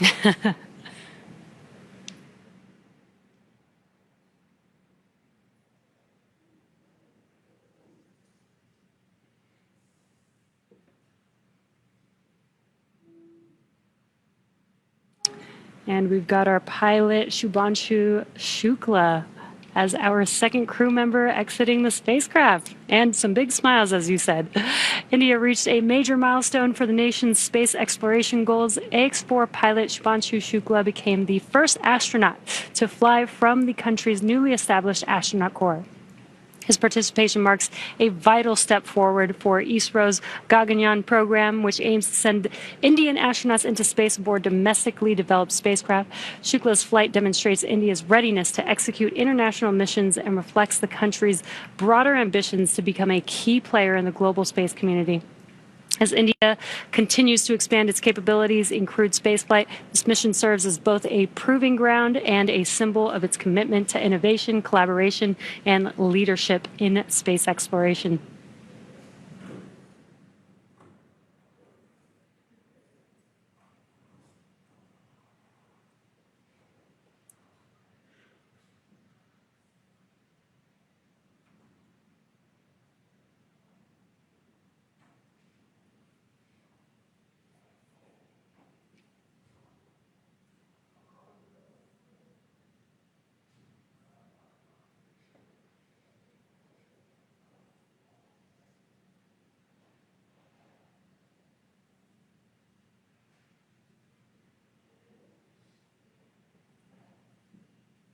Now, at this time, we are waiting for the mission specialists of the AX-4 mission, Sławomir Wisniewski of Poland and Tibor Kapu of Hungary, to now egress the Dragon spacecraft.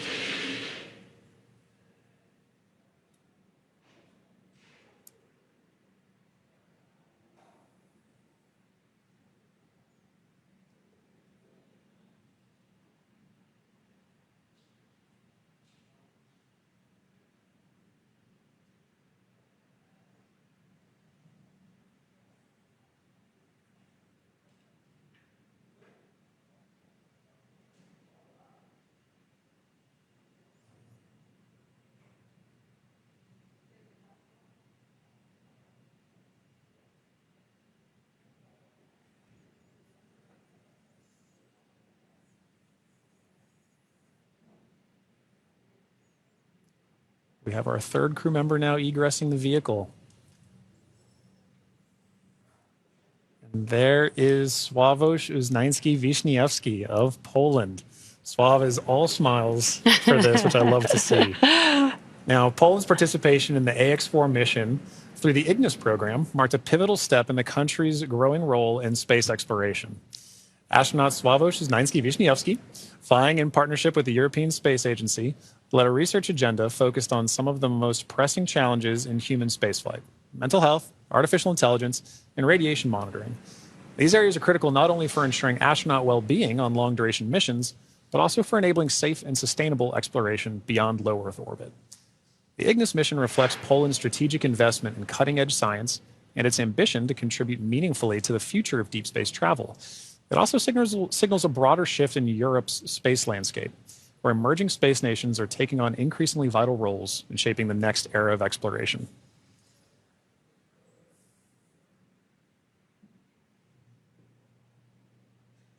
And based on that smile, I'd say Sław felt like he had a very successful mission.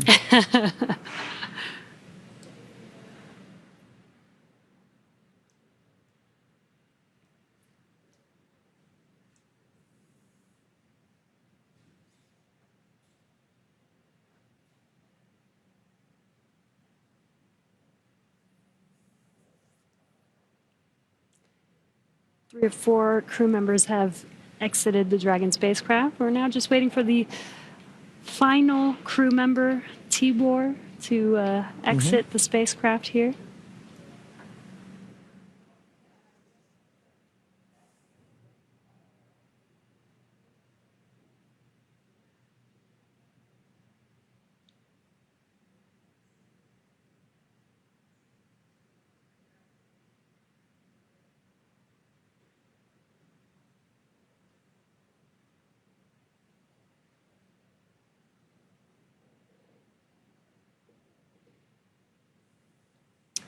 And last but not least, mission specialist Tibor Kapu. Hungary marked a significant milestone in its space ambitions with the AX-4 mission as astronaut Tibor Kapu became the first Hungarian to reach the International Space Station, and all smiles from him there. His participation under the banner of the Honor Hungarian to Orbit program represents Hungary's commitment to advancing its role in international space exploration.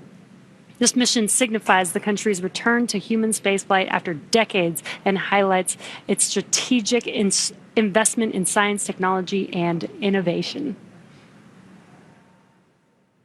And Jesse, it was wonderful seeing Tibor's smiles and waves and high fives. You knew how important this mission was to the crew as they were prepping for it and throughout the mission, and seeing them be able to egress with the same smiles that they went into the capsule with, or into the spacecraft with.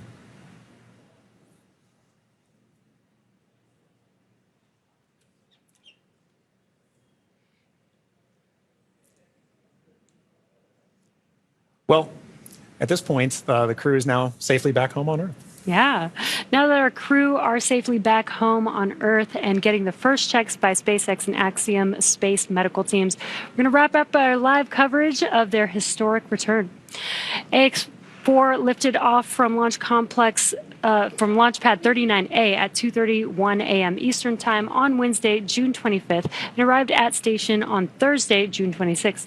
They spent about 20 days in space and 18 of those days on the International Space Station before undocking yesterday. And then this morning at 2:31 a.m. Pacific Time, they splashed down off the coast of San Diego, California. What an amazing journey it's been for them so far. Yeah, it's been absolutely incredible. And Jesse, it's been fantastic again. Sharing Jesse with you. Thank you so much for joining me on this, and I'm glad we got to spend this time together. But now this cruise entire trip is home, we're ready to move on to the next phase of the mission. So to SpaceX, thank you for an incredible flight and taking such great care of our crew. To NASA, the International Space Station partners, and the Expedition 73 crew, thank you for helping make the efforts of the AX-4 mission possible. We're really looking forward to collaborating with everyone again soon. And a special thank you to ISRO, ESA, and HUNOR for entrusting us with this mission. And to all of you watching at home, it's been an honor and a privilege to share the journey of Peggy, Shooks, Suave, and Tibor to space and back again. So as we bring this mission to a close, we celebrate how the AX-4 mission continues to demonstrate that the opportunities presented in microgravity have now grown to include more countries, more institutions, industries, and individuals than ever before. Through missions like this, we're redefining the pathway to low Earth orbit and building for beyond. So be sure to check out axiomspace.com to learn more about flight opportunities available along our journey to the world's first commercial space station. I'm John Rackham, and we're now signing off with a final welcome home to the crew of AX-4. And I'm Jesse Anderson. Thanks to everyone for joining us on another successful mission to the International Space Station. Check out spacex.com/launches for updates and for the schedule of upcoming missions. And be sure to follow at SpaceX on X. And that'll do us for us here in Hawthorne. We'll see you on the next mission. Welcome home.